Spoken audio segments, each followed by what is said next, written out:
सरूल एक पर्यावरण का महोत्सव है, प्रकृति का महोत्सव है। ये सरूल जो है आदिवासियों का दर्शन है और आदिवासी के दर्शन के बिना कोई मानव नहीं बच सकता है, दुनिया नहीं बच सकता है। जब पाहन पुरोहित सरूल जब 24 तारीख को हो रहा है उससे पहले हमारा 2 घड़े में पानी रख करके एक भविष्यवाणी करते हैं कि आने वाला समय में वो खेती बढ़िया होगा कि नहीं। नमस्कार, इस वक्त आप देख रहे हैं झारखंड जोश और मैं हूँ आपके साथ अवंतिका। झारखंड हमारे भारत का वो राज्य है जो प्राकृतिक को हर तरीके से पूजता है। हर अलग अलग तरीके के यहाँ पर प्राकृतिक त्यौहार भी मनाए जाते हैं। उसमें से एक सरूल है जो आदिवासी मूलवासियों का महापर्व होता है, जिसके बारे में आज हम जानेंगे कि सरूल पर्व का क्या कुछ महत्व होता है, क्या कुछ परंपरा इस पर्व में चली आ रही है।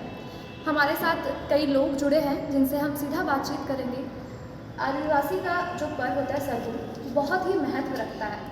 क्या कुछ महत्व रखता है, हम आपसे जानना चाहेंगे। देखिए, सरूल महोत्सव, उसका उद्देश्य, उसका उपयोगिता, उसका लक्ष्य क्या है। सरूल जैसे मैं बता रहा था कि सरूल एक पर्यावरण का महोत्सव है, प्रकृति का महोत्सव है और सरूल ऐसे आदिवासी जनजाति लोग ज़्यादा मानते हैं, उन्हीं का उत्पत्ति है ये सब चीज़। और जब झारखंड में आप रहेंगे तो अलग अलग जातियाँ अलग अलग ढंग से मानता है। जैसे मुंडा समाज के लोग इसको बाघ के रूप में जानते हैं, संथाल सोसाइटी के लोग बाघ के रूप में जानते हैं और उरांव जनजाति के लोग खदी के रूप में जानते हैं और आदिवासी सदान चाहे बाहरी जो भी है बाजू गैर आदिवासी लोग उसको सरूल के रूप में जानते हैं, भाषा में प्रचलित है। सरूल का दर्शन मैं ये कहना चाहता हूँ कि सरूल जो है आदिवासियों का दर्शन है और आदिवासी के दर्शन के बिना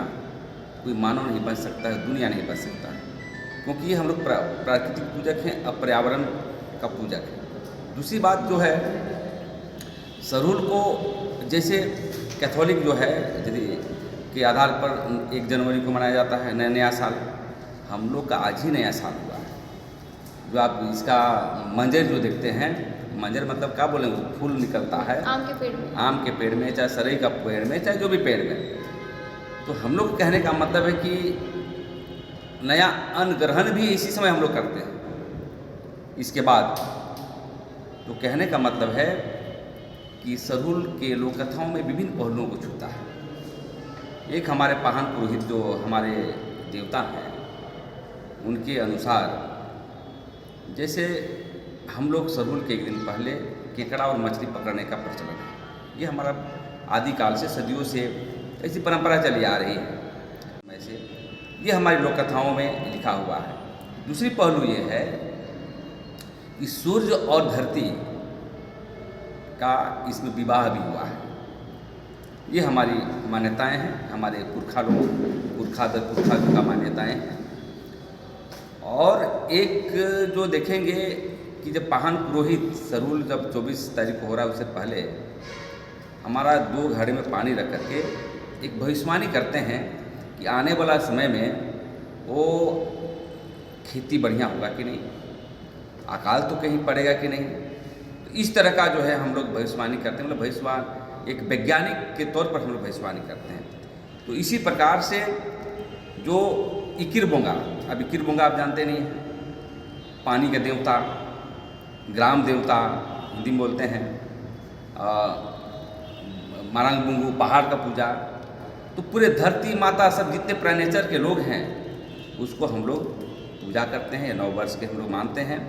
तो इसे बहुत सरूल के जब दर्शन में जाएंगे तो आप समझेंगे कि आदिवासी लोग अभी भी जो प्रकृति को, नेचर को, पौधा को बचाया है, पेड़ पौधे को बचाया है और सरई का विशेष महत्व है। हम लोग का सरूल का जो है उस पर जो सखुआ का पेड़ होता है उसकी बहुत महत्व है। उससे देखिए धूमन भी बनता है और सरई जो इतना बड़ा हो जाता है, कैसे बढ़ता है, उसकी पत्तियाँ जब गिरती है तो खाद बनता है, खाद के रूप में डेवलप होता है। और इस तरह का हम लोग सरई को जो मतलब सरई का पेड़ को जो सखुआ का पेड़ जो कहते हैं उसको पूजा हम लोग करते हैं, वहीं आराधना करते हैं कि आने वाला समय में हमारा भविष्य बढ़िया हो, दुनिया में जितने मानव सभ्यता है वो जीवित रहे और पर्यावरण को बचाएं। लेकिन आज हम देखते हैं कि हम कितने भी पैसा कमा लें, धन दौलत घर बिल्डिंग बड़े बड़े भौतिकवादी व्यवस्था हवाई जहाज़ क्या जहाज़ बना रहे हैं, लेकिन आदिवासी समाज नेचर को बचाते हुए धरती को बचाया है। आप कितने भी ले लें, जब तक नेचर को आप जहाँ अटैच करेंगे, उसको तोड़ फोड़ करने का प्रयास करेंगे तो धरती खत्म हो जाएगा, समाप्त हो जाएगा। इसीलिए मैं अपील करना चाहता हूँ सरील के अवसर पर कि आदिवासी दर्शन के साथ आप चलिए। आप तो आदिवासी को समाप्त करना चाहते हैं, नीतियाँ बन रही है आदिवासी को समाप्त करने के लिए कि उसकी ज़मीन कैसे जैसे छीनी जाए। आपने आदिवासी को समाप्त करने की बात की, तो यहाँ पे मैं पूछना चाहूँगी कि सरना धर्म कोड की भी जो मांग है लंबे समय से आप लोग कर रहे हैं, तो सरहुल का भी अवसर है, इस अवसर पर आप क्या कुछ कहना चाहेंगे? मैं यही कहना चाहता हूँ, मैं आ ही रहा था आपकी बातों पर, आपने ठीक ये याद दिलाया कि सरहुल और कर्मा आदिवासियों का धर्म कोड का मार्ग प्रशस्त करता है। यदि हम आदिवासी हिंदू मुस्लिम सिख ईसाई धर्म मानेंगे तो हमको धर्म कोड नहीं मिला, हमको सरहुल और कर्मा को ज़्यादा मनाना होगा। तो इसलिए आदिवासियों का धर्म कोड का सरहुल में ही निहित है, कर्मा में ही निहित है, सोहराय में ही निहित है। जो जो हमारी नेचर का पूजा करते हैं, प्रकृति पूजा, उसमें ही निहित है। और जो हमारा आदिवासियों का धर्म कोड सरना हो सारी हो जो हो, इसकी मार्ग प्रशस्त करने का ये बहुत अच्छा यही आधार है। क्योंकि महा registrar general of India Bharat सरकार के पास हम लोग जाएंगे तो आपको ही पूछी जाएगी कि आपका कौन देवता है, आप किसकी पूजा करते हैं। अलग यदि आप नहीं दिखाएंगे तो आपको धर्म कोड नहीं मिलेगा।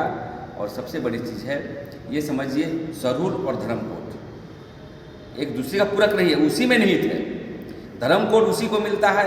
धर्म कोड मतलब क्या है कि महाराष्ट्र जनरल ऑफ इंडिया के यहाँ हिंदू को 1 नंबर दे दिया है, 1 नंबर, ईसाई को दिया है 2 नंबर, मुस्लिम को दिया है 3 नंबर। हमें नंबर ही चाहिए, क्योंकि देश में आदिवासी संख्या कितनी है, कितनी जनसंख्या में हम लोग हैं। क्योंकि धर्म कोड के आधार पर हमारी जनसंख्या का आंकड़ा पता चलता है। दूसरी बात, उसी के आधार पर बजट बनता है, जिसे ट्राइबल सब प्लान कहते हैं। और धर्म कोड के आधार पर, धर्म कोड की मान्यता मिलने के बाद हर प्रदेश में आदिवासियों का धार्मिक न्यास बोर्ड नहीं है, उसको बनना चाहिए, ताकि उसके आधार पर जो भी हमारा मसना है, जो भी हमारा सरना स्थल है, जाहिर थान है, उसको एक संरक्षित करने के लिए एक हमारा बोर्ड होना बहुत जरूरी है। तो आज सरहुल के संदर्भ में यही कहना चाहते हैं कि आइए मिलजुल करके जो है सरहुल दर्शन और आदिवासी दर्शन को अडॉप्ट करते हुए आगे बढ़ें, ताकि हमारे जो भी मानव पैदा लिए हैं ब्रह्मांड में, दुनिया में, वो हमेशा जीवित रहें और आकर के सरहुल को आगे बढ़ाने का काम करें, तभी हम मानव जीवित रहेंगे। त्यौहार यानी कि नई साल की शुरुआत हो जाती है इनकी, और ये बहुत ही पारंपरिक तरीके से और बहुत ही सांस्कृतिक तरीके से इस सरहुल के त्यौहार को मनाते हैं। साथ ही इनका ये मांग भी है कि सरहुल के अवसर पर सरना धर्म कोड भी अगर लागू किया जाए तो उनकी खुशी भी दुगनी हो जाएगी। अपने कैमरा सहयोगी मिलन के साथ मैं अवंतिका, झारखंड जोश।